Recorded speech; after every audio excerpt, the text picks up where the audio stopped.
We generally sell a 60 mil membrane. It's a single ply membrane, whether it's TPO or EPDM. The TPO is a white thermoplastic, EPDM is a black rubber membrane, and we can jump those up to a 90 mil EPDM or a 80 mil TPO for a 30-year warranty.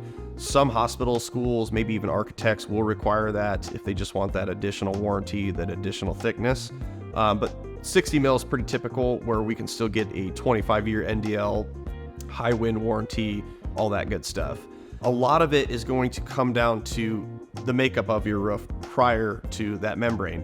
And what that means is, of course, insulating it to the proper code, whether it's an R25 or R30.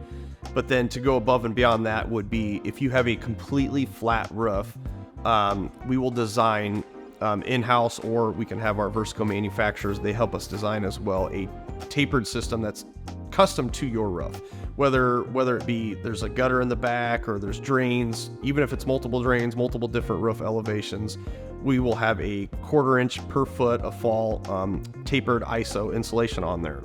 So not only are you getting additional R value for that, but it's going to eliminate any standing, ponding water. The quicker you can get water and ice off of your roof, especially in the wintertime, the longer your roof is going to last. That's probably the hardest thing on your roof, is having a ton of ice and snow and water just sitting there and ponding, not to mention slip hazards and just things like that.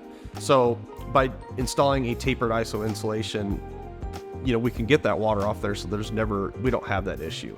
And then to go a step further, a lot of times what we will add, depending on what the customer's needs are, is a 1/2 inch HD board, which is a high density board. It's a lot more hail resistant, hail impact, and wind resistant. We can put that on the top layer, or we can even go one more step further, would be a Dens deck, which is kind of like a cement board. It's real similar to that.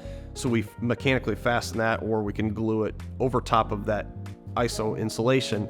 And what that Dens deck does is it's concrete hard. So when hail hits it, the hail explodes instead of crushing in the ISO and pushing in that membrane and causing hail damage. After that, it's going to come down to your details. Anywhere where there's a vertical wall, so for your 25-year NDL, what they will require is we'll do a termination at the wall. It'll have a water block sealant behind it with the termination bar over the membrane to the wall. And then we will also take a diamond saw and we'll do a 1/4 inch cut into the brick or block, and we'll put in a inset reglet counter flashing. You would be amazed how many roofs leak from the actual block wall or brick wall. Brick and the mortar is actually porous. Those are some other, important details to look for, and those come with the warranty, and that's kind of what will separate those systems apart, is those important pieces that maybe aren't, as noticeable as just the membrane or just what type of insulation we use.